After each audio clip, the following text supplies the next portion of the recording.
By now you probably have noticed that there's a certain kind of aesthetic on this channel, and even though I am perfectly fine with using specific keywords, kind of pinging certain sensibilities, you may have also seen that I like to describe my work as cross-genre, which overall, at least when I use that term, basically means the aesthetic is not the goal. This video was indirectly prompted by a comment that I got that, again, I didn't read it as a criticism, but it kind of got some of my wheels turning on. If you've been here for at least a hot minute, you also know that I like to say things that I don't see other people talking about, and it may just be my sphere of the world or whatever makes its way onto my radar, but I'm gonna talk about it anyway. This comment is from, I don't know how to say this, but I'm gonna try anyway. It says, Niam Noman. They say, you did a really good job. I love the fabric choice. Please don't take this as criticism because it looks wonderful, but if it were me, I think I might have gone with a solid coordinating or contrasting fabric for the pocket welts. Just because the pattern is already cool and all over, it might give it a teeny tiny bit of more tailored feel. But again, it's literally just as it is. Thank you for the compliments. And again, I didn't read that as a criticism, but it got some of my thoughts going on not only differences in like aesthetic sensibilities that people have, but in presenting my work to the public world. I have come across a lot of advice to kind of home in on certain aesthetics, use keywords, use buzzwords, blah, blah, blah, blah. So I have joined up with various aesthetic communities, not only to kind of in a social research of what do people associate with certain words, but also kind of home in on people's expectations when I use certain words. And it's been enlightening, both in a positive and weirdly neutral, slightly negative sense, which is why I'm here.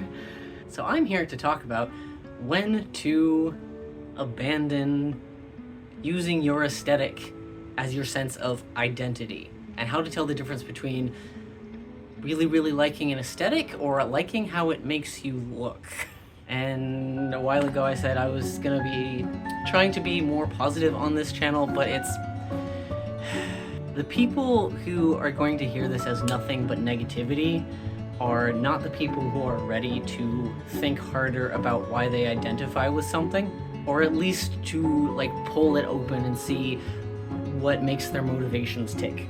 As an example, I'm going to show you this, which was the original thought that prompted some of this, because I realized that, yes, the vest that I made in the last video, what I could have done is added like black accent pocket welt kind of things, and that didn't really sit very well with me because it seemed more, yes, it seemed more polished, kind of to have a contrast, and as you can probably tell, I do like black. So I was trying to think of what makes it more of what I like. And so I'm going to show you a few things.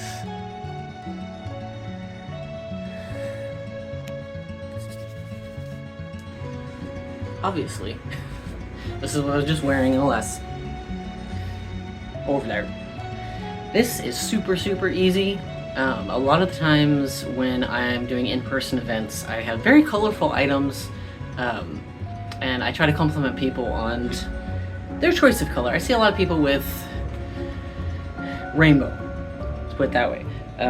But this is also linen, and I just, as I said in the vest video, I have a very high and kind of weird sensitivity to heat, so this keeps me cool, and I don't have to worry about whether something matches. That's one of my favorite things about black. But also,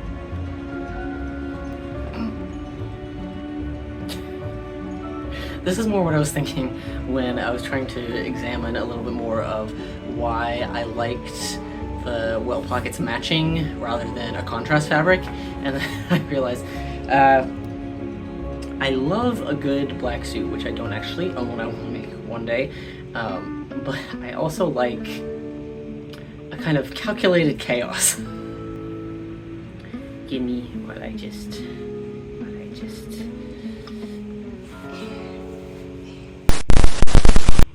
Okay then, tells you how often I do this.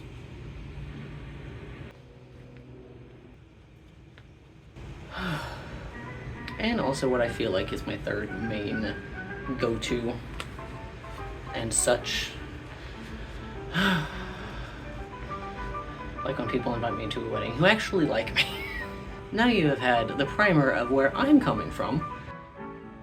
So what does any of this have to do with aesthetic, other than, oh, it's how things look, and why would I bother talking about this? Long ago, when I was actually active on the suspicious ball pit known as Tumblr, there was someone who had a commentary on why so many self-insert characters tend to be teenagers. And there was a comment that really stuck with me, especially as I start getting older, and some of you might be looking at this going like, how old are you anyway? Like, no, you're still... My age starts with 3. And judging by my channel insights and things, there are a lot of people who are around my age that are watching this channel, but there are also a lot of people who are younger than me and quite a bit younger than me. And the comment that stuck with me was people tend to get more specific as they age. In the context of it's easier for a character to be relatable when they're younger. And that's not to say that younger people are not individuals. However, it's much easier to identify yourself with a certain aesthetic or with a single overarching label when you're younger, because you haven't had as much data gathered, you haven't experienced more things and compared that to who you really are at the utmost fabric layer. So it's much easier to feel safe identifying with a much narrower set of things. If you're on social media, and perhaps too much like me, you may have seen the Stephen Fry interview where he quotes from Oscar Wilde. It says something like, if you want to be a grocer or a general or a politician or a judge, you will invariably become it. That is your punishment. And before quoting that here, I did some more research on it because I tried to take my own advice. And I found out that that is essentially really condensing a longer form explanation of that did come from Oscar Wilde. So I did find an article that goes more into detail, and I'm going to read some excerpts from it now. And this is from, I am not affiliated at all with quoteinvestigator.com, but that's where I'm reading from. But Oscar Wilde actually said, if you live what some might call the dynamic life, but I will call it the artistic life, if each day you are unsure of who you are and what you know, you will never become anything, and that is your reward. And if you can't tell, I'm American, and that is very counter to a lot of popular philosophy of, no, pick something, stick to it. If you change, you're wishy-washy, and if you change your mind and you restart, then you might as well not do anything, and blah blah. But the article goes on to quote De Profundis, published in 1905, and I do like the bolded parts here, where it says, a man whose desire is to be something separate from himself, to be a member of parliament, or a successful grocer, or a prominent solicitor, or a judge, or something equally tedious, invariably succeeds in being what he wants to be. That is his punishment. And not bolded, but I think punctuates quite well, those who want a mask have to wear it. And this is being read in a video about aesthetics and when to move beyond them, because so many people latch onto the aesthetic and go no further.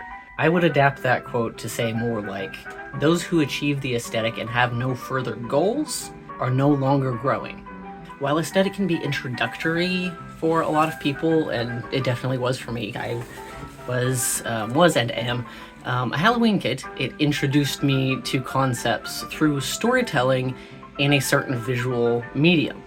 But like I said, I'm American, and speaking at least from that perspective, there are so many industries that seek to distract and entertain and give people's brains all of the sugar that they're asking for, but they don't actually provide any nutritional substance. Now, anyone who knows me personally will say I'm not against sugar at all, but if that's all your diet entails, there are real problems. Which leads me into some specific case studies. So yes, most of these things are going to be online. And I'm not knocking the concept of internet society in general. It is a wonderful thing. People can communicate across the world. You can have access to information, good or bad. But I think a lot of people will agree it has gone so far past that yes, most of these examples will be internet, because that's where people feel safe to do things they wouldn't necessarily act on offline. And I don't mean that in just the respect of like trolls and like harassment, things like that. But as this delightful character once said, give someone a mask and they will tell you the truth. So the first one here is, and all the names taken out because this isn't about the person, this is about the behavior and the tendency for people to see this as completely normal.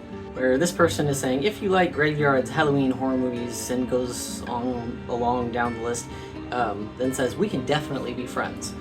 And on the surface, that isn't really a problem, because, like, hey, that's why things are tagged, or things go by algorithms, so people can see similar interests.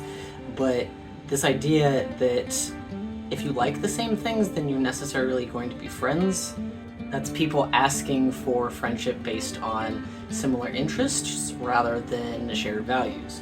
Less obvious, because it could go either way, is memes that say things like, oh, what song makes you feel witchy?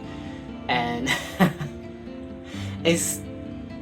while witchcraft is not a religion, it is a spirituality. Therefore, it hinges on actions, not just vibes. And then there's also, I see this one a lot, and I used to laugh at it more because, yeah, it kind of pokes a funny button. But it's September 30th versus October 1st. And people that I grew up with, and people who do look like the right side photo, can largely attest that people who suddenly get into spooky stuff around this time of the year are often people who are very uncomfortable with it other times of the year, or it will outright mock and harass people who are interested in this just all year round. Because the social expectation that they have in their heads is, now it's okay for me to do, I feel safe doing it now. And this person's picture is blacked out, but you can probably tell like some things about appearance as I read through it. It says, I've been a part of the goth community for about a year, and I really do think I found my place in this community, which is very comforting. I'm learning more about the subculture as much as I'm able. However, there's always one person who has to say I'm not goth enough. I do genuinely want to learn more, and I'm open to kind criticism, but I don't get any feedback from these people, just hate. I'm not sure if it's because I'm POC goth, but it's kind of disheartening. Has anyone else had this experience? First of all, no one should experience that. If someone has certain interests that are stereotypically associated with, like, well, in this case, like the white face and the black hair, and the people who are harassing this person are super, super caught up in this one image of, like, who's allowed to like looking a certain way. This person is also asking for criticism, kind criticism, about how they look, how they can be more goth versus following their own interests. They're asking an internet community to critique their goth look based on the standards of the aesthetic. And I put this one in here because it's a little bit ironic that I found it on this type of page. This person is talking about your authenticity is golden and a true gift to the world. There will never be another like you. Embrace and understand the power of this. This is why you shouldn't be afraid to express yourself in the style you wish. The way you are is unique. No one will ever think or move like you. But then there's also people asking for critique on how they can better adhere to the aesthetic. Jumping over into a different aesthetic group. This is something you might have seen more often. The trend of shelving your books backwards on the shelf.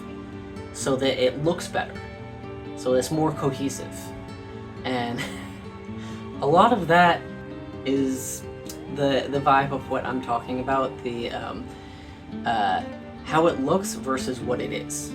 The practicality that aesthetic can feed into versus aesthetic over practicality, over behavior, over function, often getting in the way of function. Yeah, there are a few of these.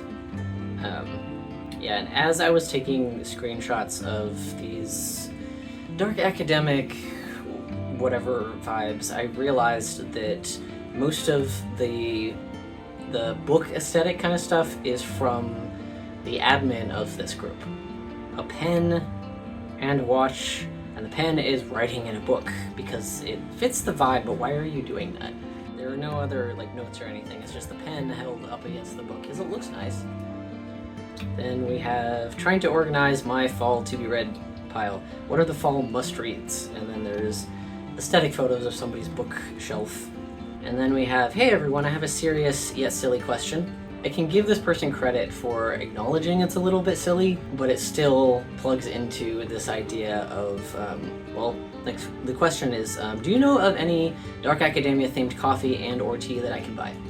What flavors do you like? That's a good question. It could be themed on the aesthetic, but if you really, really hate it, then would you make yourself drink it just because it's on the aesthetic? And then we bounce over to something more that straddles the line. One term that I do like that helps me find project ideas and some other things is cottagecore, but I recently discovered people talking about dark cottagecore, which plays a little bit more towards the actions and like what you make versus the aesthetic of what you have on the shelf. So this kind of rides the line for what I'm talking about. Someone has made some very lovely looking rune sets, and they talk about how to use them. People can, if you're interested in Oversawin, using them a certain way. But then they say, I have crystal and resin runes to fit every style. And this rides the line because, like I was saying a minute ago, aesthetic needs to be a tool instead of the only focus. Just like sugar is not evil, it's not bad, it's not unhealthy, but you have to use it a certain way. And then in other groups, there are join my email list and get your free 10 essential crystals guide. Do I really need to go into detail on this one? This one is one of my favorites that a Instagram friend of mine graciously allowed me to share here. There is a book, and I am keeping the author's name on there, if indeed he is the author. The book is called The Spiritual Journey of Loki, Trickster God. And I could say more on like why did you use a very clearly Marvel-esque picture of Loki, but then I started looking more at the picture, and it doesn't say the spiritual journey of Loki Trickster God. It says the spiritual journey of Loki Trickster God. And I zoomed in a little bit. This is an AI cover. I am an artist. I'm just putting it out there, point blank. I am against generative AI. But even aside from that, this person, even if you assume that they have written the content of this book, this person has declined to pay an artist to draw a cover for this spiritual book, and has instead gone straight for a very marketable aesthetic that will help him sell books without any regard to his reputation, because this casts a lot of suspicion on whether or not the content of this book is actually written by him. But with this kind of imagery, he knows that a lot of people will gravitate towards it because it has a certain aesthetic. And judging by what this friend of mine was telling me, this book is like over 750 pages. If you're still thinking to yourself, well, that's on the internet, and that's like people that you don't know, that's very like people who aren't actually in your life, so you're just picking up different things. I took some video earlier that may give you a little bit more of an idea why this subject is really important to me and why I try to be clear. Aesthetic is not bad. I'm a visual artist and obviously I like to look a certain way. It can help direct energy and alter an experience, really. But the problem is when aesthetic is the overwhelming focus. And I am gonna show that to you right here.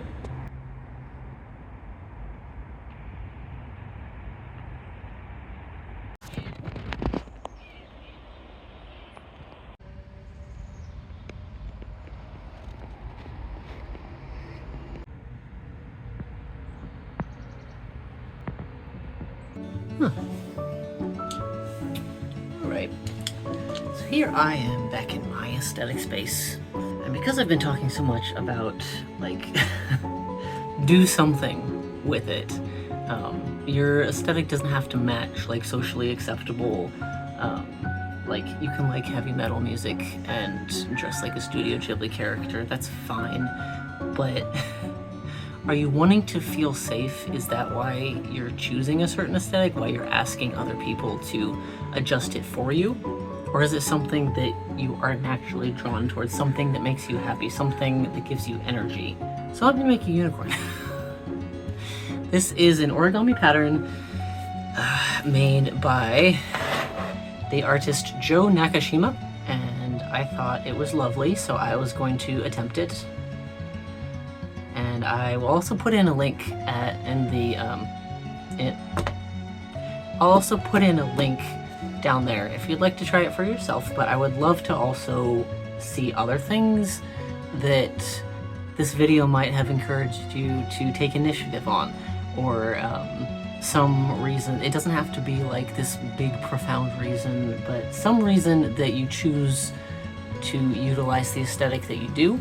I try to create these videos as somewhat of a conversation. I am looking for something that kind of like presses a button in a positive way.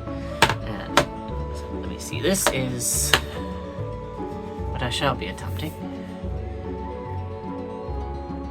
And because I don't want this video to be super long, I'm gonna see about doing maybe a time lapse. As I said, the link will be in the underbar thing. You can try it out for yourself, but I'm going to take my own advice and try this out. Act on aesthetics that I enjoy. I am not really a white sparkly unicorn kind of person, but I do love me some Blade Runner. It has its issues, but it's very shiny. So I've always wanted to see if I could make one. And then I will put it on my shelf and it would make me further happy, or I'll leave it in someplace weird and some other person will find it.